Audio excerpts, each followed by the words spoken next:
आप देख रहे हैं B mission TV. Uttar Pradesh जनपद बुलंदशहर के गांव नगलिया में हूं और बाबा साहब का एक शानदार पार्क यहाँ मुझे देखने को मिला। खास बात ये नहीं है कि बाबा साहब का पार्क इस गांव में है, खास बात यह है कि बाबा साहब डॉक्टर अंबेडकर के पार्क के ठीक सामने इन्हीं के नाम से एक विद्यालय है, जो है डॉक्टर BR अम्बेडकर उत्तर प्रदेश विद्यालय। और नगलिया गाँव में है ये, छतारी बुलंदशहर में। छतारी जो ब्लॉक पड़ता है शायद यहाँ से, और गाँव नगलिया है। और यहाँ के बहुत सारे टीचर्स मेरे साथ हैं, इनसे बातचीत करेंगे। बाबा साहब के पार्क के सामने बाबा साहब के नाम से जो इस विद्यालय है उसमें क्या कुछ अलग है। और यहाँ सबसे पहले यह एक बैनर लगा हुआ है, इस पर साफ साफ लिखा है बाबा साहब का संदेश, शिक्षित बनो, शिक्षा वो शेरनी का दूध है, जो पिएगा वो दहाड़ेगा। फिलहाल प्रति माह की जो फीस है वो यहाँ पर सिर्फ 200 रुपये रखी गई है। और जो संपर्क कर सकते हैं, मैं स्क्रीन पर नंबर दे दूंगा, यहाँ कैसे क्या एडमिशन ले सकते हैं ये मैं स्क्रीन पर नंबर दे दूंगा। फिलहाल बहुत सारे लोगों से बात करेंगे। यहाँ लाइब्रेरी जो है काशीराम साहब के नाम से है, और यहाँ जो भी कक्ष हैं वो बहुजन महापुरुषों के नाम से हैं। आइए इन लोगों से और बात करेंगे, थोड़ा अंदर आ जाइए। यहाँ पे देखिए विद्यालय के कोषाध्यक्ष मेरे साथ हैं, इनसे बात करेंगे। सर आपका क्या नाम होगा? मेरा नाम है मोहनलाल, प्रोफेशन से मैं एडवोकेट हूँ जी। और इस विद्यालय के संदर्भ में कहना चाहूँगा, हमारे जो विद्यालय के पूर्व में संस्थापक रहे, उन्होंने ये सोचकर विद्यालय की नींव रखवाई कि इस गांव के बच्चों को, समाज के जो यहाँ के गरीब बच्चे हैं उनको शिक्षा मिल सके और शिक्षा के माध्यम से समाज को आगे ले जाया जा सके। और ये विद्यालय जिन महापुरुषों ने हमें सब कुछ दिया, जिनसे हम आगे पढ़े, आगे बढ़े और हमें सम्मान मिला, बाबा साहब डॉक्टर भीमराव अम्बेडकर जी के नाम से ये विद्यालय की नींव रखी गई और तब से आज तक ये विद्यालय काम कर रहा है। अनेक समय पर यहाँ जो भी कोषाध्यक्ष, प्रबंधक, अध्यक्ष आए, उन्होंने अपने तरीके से काम किया और विद्यालय ने प्रगति की। अब इस समय विद्यालय में जो प्रबंधक महोदय हैं सुखपाल सिंह, उनका अथक प्रयास रहा है और प्रयास कर भी रहे हैं विद्यालय को आगे ले जाने के लिए। और इसी संदर्भ में ये भी कहना चाहूँगा कि इन 3 वर्षों में वो आगे काफ़ी काम किया है और उनका प्रयास ये है कि विद्यालय आगे बढ़े और समाज के बच्चों को शिक्षा मिले। देखिए ये जो गांव है नगलिया गांव बुलंदशहर में पड़ता है। आसपास के लोग बहुत सारे यहाँ अगर एडमिशन लेना चाहें तो कुछ नंबर अगर मैं स्क्रीन पर दूंगा तो आप उनसे अच्छी तरीके से बातचीत कैसे हो पाएगी, क्या आपसे संभव है? अगर जो भी यहाँ विद्यालय में शिक्षा लेना चाहें, शिक्षा का माध्यम बढ़िया है, टीचर भी अच्छे हैं, वेल एजुकेटेड पर्सन हैं, और अगर कोई भी यहाँ शिक्षा में प्रवेश लेना चाहें, जो बच्चे आगे बढ़ना चाहते हैं, तो विद्यालय के जो यहाँ प्रधानाचार्य हैं आज, वो अच्छी शिक्षा दे रहे हैं, विद्यालय को सही तरह से चला रहे हैं। आप उन प्रधानाध्यापक जी से बातचीत कर सकते हैं जी। और उनका नंबर मैं आपको बता रहा हूँ, उनसे आप फ़ोन पर भी बात कर सकते हैं। नहीं, वो नंबर तो मैं स्क्रीन पर लगा दूंगा, कोई बात नहीं है। फिलहाल ये जो कक्ष हैं ये इनके नाम बहुजन महापुरुषों के नाम से क्यों रखे हैं आपने? इस विद्यालय में ये बहुजन महापुरुषों के नाम से ये जो कक्ष रखे गए हैं इसलिए रखे गए हैं, बाबा साहब ने अपने जीवन में जो कार्य किए, बाबा साहब से पूर्व में जो महापुरुष पैदा हुए, उन महापुरुषों ने समाज के लिए काम किया। जो महापुरुष इस शिक्षा संबंधी काम को करते हुए शिक्षा को आगे ले जाने के लिए काम करते रहे, लेकिन उसको विधिवत तरीके से, संवैधानिक तरीका से आगे नहीं बढ़ा पाई, उन महापुरुषों के पूरे काम को बाबा साहब ने संविधान के माध्यम से आगे बढ़ाया और संविधान में वो सारे अधिकार हमें दिए। उन अधिकारों के द्वारा ही हम आगे बढ़े हैं और इसीलिए उन महापुरुषों के नाम से इस विद्यालय में ये कक्ष रखे गए। जी। देखिए अभी देखिए विद्यालय के कोषाध्यक्ष थे और यहाँ के जो मैनेजर हैं उनसे भी हम बात करेंगे। सर एक बार आप अपना पूरा परिचय दीजिए। मेरा पूरा नाम सुखपाल सिंह और मैं इस स्कूल में प्रबंधक के रूप में कार्यरत हूँ जी। और मुझे 2 साल हो गए, तीसरी साल चल रही है। इस स्कूल की फ्रंट पे बाबा साहब का पार्क होना एक ये बहुत बड़ा अच्छा संयोग है कि बाबा साहब ने शिक्षा के लिए सभी के लिए एक इशारा किया था अपनी उंगली के माध्यम से कि आप जो है शिक्षित बनो, और ये उंगली हमारे स्कूल की तरफ सीधी आती है तो ये सीधे सीधे बाबा साहब का इशारा होता है कि आप इस स्कूल में शिक्षा ग्रहण कीजिए और आपका बहुत सारी समस्याएं, बहुत सारे आपके जो दिक्कतें हैं शिक्षा से दूर होंगी। अच्छा, ये स्कूल सभी महान पुरुषों की विचारधारा को सम्मिलित करते हुए, उनको सभी को ध्यान में रखते हुए स्कूल को संचालित किया जा रहा है, जिसमें जिन लोगों ने शिक्षा के क्षेत्र में बहुजन समाज के हित में बहुत सारे काम किए, उन्हीं के नाम पे इसमें जो कक्षों का नाम रखा गया, जैसे माँ सावित्रीबाई फूले, जिन्होंने सबसे पहले महिलाओं को शिक्षित करने का शुरुआत करी थी पूना में, और उससे पहले कोई भी महिला टीचर नहीं हुआ करती थी, तो शुरुआत माँ सावित्रीबाई फूले के द्वारा हुई। तो सबसे पहला कक्ष हमने 1 नंबर कक्ष माँ सावित्रीबाई फूले के नाम पर बनवाया, दूसरा कक्ष माँ फातिमा शेख के नाम पे, तीसरा ज्योतिबा फूले के नाम पे, बाकी APJ अब्दुल कलाम, और हमारी जो एक लाइब्रेरी है जो इसमें सभी महापुरुषों की तस्वीरें लगी हैं, जिन्होंने कहीं न कहीं शोषित और वंचित वर्ग समाज के लिए कुछ न कुछ काम किया है, उन सभी की उसमें तस्वीरें लाइब्रेरी में लगी हुई हैं। और उस लाइब्रेरी का नाम हमने अपने जो है मान्यवर काशीराम जी के नाम पर रखा है, क्योंकि मान्यवर काशीराम जी ने 20 साल तक इस देश में भ्रमण करके सभी जगह अपने सोए हुए समाज को जगाया था। उसके बाद 20 साल के बाद उन्होंने एक छोटा सा संगठन बाम से बनाया था 1978 में। 20 साल तक तो अपने समाज को जगाने में 85% लोगों को जागरूक करने में ही उन्होंने लगाया था। बहुत सारे और सवाल हैं जिनमें लंबा समय खींचे जाएगा, मैं शॉर्ट करते हुए। और बाकी हमारे पास इस स्कूल में 2 ग्राउंड हैं, एक छोटे बच्चों के लिए, एक ग्राउंड है बड़े बच्चों के लिए। जो बड़े बच्चे हैं 8वीं तक की क्लास के, उनके लिए क्रिकेट का, फुटबॉल का अलग से खेलने का बड़ा ग्राउंड है। छोटे बच्चे हैं उनके लिए छोटा ग्राउंड है, जो नर्सरी और इनके हैं प्ले ग्रुप वाले। और हमारे पास किसी महापुरुषों के विशेष आयोजनों पे जो कार्यक्रम होता है उसके लिए बहुत बड़ी स्टेज है। और इसमें हमने अपने बहुजन समाज के किसी भी लड़की की शादी हो, गरीब परिवार की हो, जिसके पास कुछ भी व्यवस्था नहीं है, तो उनके लिए हमने शादी के लिए भी इसमें जो है व्यवस्था बनाई है कि वो अपने यहाँ शादी कर सकते हैं।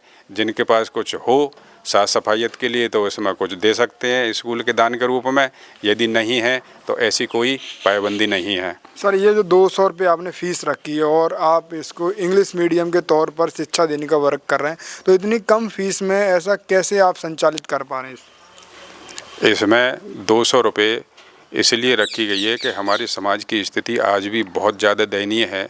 200 रुपये भी यहाँ कुछ पेरेंट्स फीस के रूप में नहीं निकाल पाते हैं। तो यदि हम इसको बिल्कुल ही फ्री कर देते तो लोग इसका महत्व नहीं समझते। इसलिए 200 रुपये मिनिमम फीस रखी है कि कम से कम ये लोग आएँ, पढ़ें, अपने बच्चों को सही लाइन पर ले जाएं, क्योंकि आने वाला समय इंग्लिश मीडियम का है। हिंदी मीडियम से आज कोई बच्चा पढ़ के वो न तो कोई कंप्यूटर चला सकता है, न ही कहीं कोई इंग्लिश में टाइप कर सकता है। इंग्लिश हिंदी वाला कुछ भी नहीं कर सकता है, उसका भविष्य जो है अंधकार में रहेगा। इसलिए सभी पेरेंट्स से मेरा अनुरोध है कि आप जो है हमारे यहाँ प्ले ग्रुप से शुरू है इंग्लिश मीडियम, यहाँ बच्चे का एडमिशन कराएं और ज़्यादा से ज़्यादा इस शिक्षा का लाभ उठाएं। सस्ती शिक्षा, बढ़िया शिक्षा। हमारे यहाँ एक टीचर 10 बच्चों पर एक टीचर है, और इतने 10 बच्चों पर किसी स्कूल में टीचर नहीं है। किसी में 40 पे, किसी में 50 पे एक टीचर होती है। हमारे यहाँ 10 बच्चे पे एक टीचर है, जो कि पूरी तरह से पूरा फोकस करके बच्चों को होशियार बनाने में, पढ़ाई कराने में पूरे दिन लगे रहते हैं। जी। यहाँ देखिए बहुत सारी हरियाली का भी बहुत विशेष ध्यान रखा गया, पर्यावरण वातावरण का। तो ये आपने क्या सोच के रखा? बहुत सारे पेड़ पौधे लगे हुए हैं इस स्कूल में। हरियाली और पर्यावरण को ये ध्यान रखते हुए, और हम आध्यात्मिक रूप से महात्मा बुद्ध से जुड़े हुए व्यक्ति हैं। जो महात्मा बुद्ध जिस पेड़ के नीचे बैठ के उन्हें ज्ञान की प्राप्ति हुई थी, वो पेड़ पीपल का था। और संयोगवश हमारे इस स्कूल में भी पीपल का पेड़ है जो 24 घंटे ऑक्सीजन देता है। और ये हमारे लिए एक बहुत सौभाग्य की बात है स्कूल के लिए कि हमारे बच्चों को पूरे दिन शुद्ध ऑक्सीजन मिलती है। उसके साथ साथ हरियाली जो प्लांटेशन होता है अच्छे पेड़ों का, बाहर के सभी तरह के यहाँ पे पेड़ लगाए गए हैं और उनको मेंटेन भी करा जाता है माली के द्वारा, क्योंकि हरियाली और उसका सौंदर्य बच्चों के लिए बहुत अच्छा लगता है। यही सब चीज़ ध्यान में रख के ये हरियाली को मेंटेन करा जा रहा है। जी देखिए, आप प्रधानाचार्य हैं शायद इस स्कूल के, क्या नाम हुआ आपका? मेरा नाम मोहर सिंह है और मैं विद्यालय में सन 92 में आया था जी। 92 से लेकर अब तक 34 ईयर्स मुझे सेवा करते हो गए, लगातार सेवा कर रहा हूँ। ये विद्यालय 87-88 में पहला बैच चालू हुआ था इसका, जो हमें आंकड़ों में मिला है। 92 से लेकर तब तक मैं कार्य कर रहा हूँ। मेरे समय के समस्त अध्यापक समय अवधि पूरी करके जा चुके हैं, मैं भी सेवा में लगा हुआ हूँ। आपको 34 साल एक बड़ा लंबा समय हो गया, और इस बीच आपने क्या अनुभव लिया और आपने क्या अच्छा बच्चों को दिया? मैंने ये देखा कि जब मैं आया था तब 3 कमरों का विद्यालय था, एक ऑफिस था इसमें। आज विकास करते हुए विद्यालय 17-18 कमरों का विद्यालय है, 2 ऑफिस हैं, लाइब्रेरी है, एक बड़ा मंच है। वर्तमान में जो हमारे मेजर महोदय हैं वो बड़े अथक प्रयास कर रहे हैं, पिछले 3 साल से विद्यालय में सेवा कर रहे हैं। उन्होंने विद्यालय को संवारा है, डेकोरेशन कराई है, जरूरी चीज़ें उपलब्ध कराई हैं और पिछले 2 वर्षों में अध्यापकों को वेतन में वृद्धि भी की है। बहुत सारी चीज़ें उन्होंने ठीक की हैं। आगे उनका लक्ष्य भी बहुत ऊंचा है, विद्यालय को आगे ले जाने का है। और इस समय क्या उम्मीद है प्रबंधक जी से, क्या लग रहा है उनका जो विजन है वो ठीक है? कैसे क्या प्रबंधक महोदय से उम्मीद यह है कि वो विद्यालय को आगे बढ़ाएंगे, इंग्लिश मीडियम की मान्यता के साथ विद्यालय को आगे बढ़ाना चाहते हैं और प्रयास कर रहे हैं। 200 रुपये न्यूनतम फीस पे बच्चे अध्ययन कर रहे हैं और जो बाकी जो खर्चा है मैं साहब उसमें जो अंतर आता है उससे हम अपने तरफ से वहन करते हैं, क्योंकि आप जानते हैं कि आधुनिक तरीके में 200 रुपये में इंग्लिश मीडियम की शिक्षा देना संभव नहीं है। तो बाकी जो कमी आती है मैं साहब स्वयं उसको वहन करते हैं। देखिए दादा, क्या नाम हुआ आपका? मेरा नाम अमर सिंह है। आप यहाँ कब से काम कर रहे हैं? मगो है गई कोई 2 साल के करीब मिट्टाई हो गई। 2 साल। तो आपका क्या काम रहता है यहाँ? मेरा काम ये है कि कभी जो आदमी जुट जाते हैं यहाँ सामटे होते हैं तो उनके साथ में हम वातावरण करते हैं, सुनते हैं और आकर के नैया सभी को देखभाल करते हैं यहाँ। तो हमारा ये है, सब संजोग में मिल के नैया रहना चाहते हैं हम। तो आपके हिसाब से सब कुछ ठीक चल रहा है सब कुछ कॉलेज में? हाँ जी, अब हमारे सामने तो जब से हम रहे हैं पहले से भी अब दूनी तिगुनी तरक्की होती जा रही है कॉलेज स्कूल विद्यालय। हाँ जी। और कोई परेशानी आवत है इधर उधर को तो वाकू शांति करते हैं, शांति करते हैं। कुछ दान दे कर नैया बच्चों को खास खुशामद करके नैया बुलाना चाहते हैं और अपना अच्छी तरीक़ा से मतलब स्कूल को आगे बढ़ाना चाहते हैं। देखिए, और सारे टीचर्स हैं उनसे लोग जानेंगे कर रहे हैं। इसी साल ज्वाइन किया है। इसी साल। जी सर। तो आप क्या बच्चों को पढ़ाते हैं? अभी तो हम बच्चों को मतलब ऑल सब्जेक्ट पढ़ाते हैं, हिंदी, इंग्लिश, मैथ, छोटे छोटे सब्जेक्ट पढ़ाते हैं। अभी आपको कितना वर्ष हो गए हैं? मेरे को भी अभी ज्वाइनिंग किया था मैंने, 1 साल भी हुई नहीं है अभी क्या था। तो यहाँ कोई ऐसी कोई समस्या का सामना करना पड़ता है या सब कुछ ठीक? नहीं, सब कुछ ठीक है, परफेक्ट एकदम। सब चीज़ की सुविधा भी है, इन्वर्टर वगैरह सब कुछ है, बच्चों को भी कोई दिक्कत नहीं होती, खेलने उनकी सब चीज़। और यहाँ बच्चे कितने आते हैं? लगभग आते हैं गांव के आसपास के लोग? हाँ, बहुत सारे बच्चे आते हैं पढ़ने के लिए, बहुत दूर से भी आते हैं, पास से भी आते हैं। कम से कम एक क्लास में 30 बच्चे हैं। हाँ, 3 रूम है हमारे। सर, क्या नाम हुआ दादा? मेरा नाम छत्रपाल सिंह है। अच्छा, तो कब से आप यहाँ काम कर रहे हैं? क्या काम करते हैं? मैं जब से कर रहा हूँ कि जब से कि बुनियाद भरी गई है जब से। अच्छा हाँ। अच्छा, उस समय जब नियाद भरी गई और अब तक आपने क्या बदलाव देखा? कुछ तरक्की हुई है? मेरी हतनतिया की नींद भरी गई, पहला कमरा वहाँ है। अच्छा। हाँ, वहाँ के बाद में उन्हें चिनाई भाई मांग सब करे, अब तो बहुत बदलाव है। अब तो हमारे मैनेजर साहब हैं, बहुत कुछ कर रहे हैं। हाँ, मैं अपनी बात यहीं बंद कर रहा हूँ। जी जी। देखिए, बड़े बुजुर्ग हैं और इन्हीं के सामने इनके हाथों से नींव धरी गई थी। आइए सर, थोड़ा मुझे आप कॉलेज दिखाइए। देखिए, ये शायद आपके छोटे बच्चों का ग्राउंड है। ये छोटे बच्चों का ग्राउंड है और उधर जो बड़े वालों और जो मंच लगी है उसका क्या रहता है? मंच का जैसे कोई किसी महापुरुष की जयंती है या फिर कोई आयोजन है तो उस मंच से बच्चों के द्वारा मंचन करा जाता है और साथ में ग्राउंड में इधर में जो है सीटें लगा के और बैठने की व्यवस्था बनाई जाती है। अभी देखिए ये है लाइब्रेरी, ये है काशीराम साहब के नाम से, मान्यवर काशीराम कच्छ, और ये लाइब्रेरी है। शायद ये लॉक है, अंदर की वीडियो मैं आपको लेयर में दिखा दूंगा। नहीं, ये खुली हुई है। ये देखिए एक गांव में, नगलिया गांव में एक शानदार तरीके की लाइब्रेरी है और जिसमें बहुत सारे बहुजन महान पुरुषों की तस्वीरें हैं। देखिए बाबा साहब की है, ज्योतिराव फूले की है, बहुत सारे महान पुरुष हैं, नारायण गुरु जी की है, मायावती जी की है, सांसद चंद्रशेखर आज़ाद की भी एक फ़ोटो लगी हुई है और भी बहुत सारे महान पुरुषों की, और CCTV वगैरह और वाईफाई की सुविधा भी यहाँ है। सर आपने इतने आधुनिक संसाधनों से लैस ये लाइब्रेरी बना दी है इस छोटे से गांव में, ये आपने क्या सोच के बनाया? ये गांव में नेट वगैरह की व्यवस्था सभी के पास नहीं है, तो कुछ बच्चे ऐसे होते हैं जो कुछ पढ़ाई नेट से करते हैं, तो उनके लिए ये नेट की सुविधा इसलिए दी है फ्री में कि वो कोई भी चीज़ के लिए करनी है गूगल से या और कहीं से तो उसको आसानी से कर सकें जी।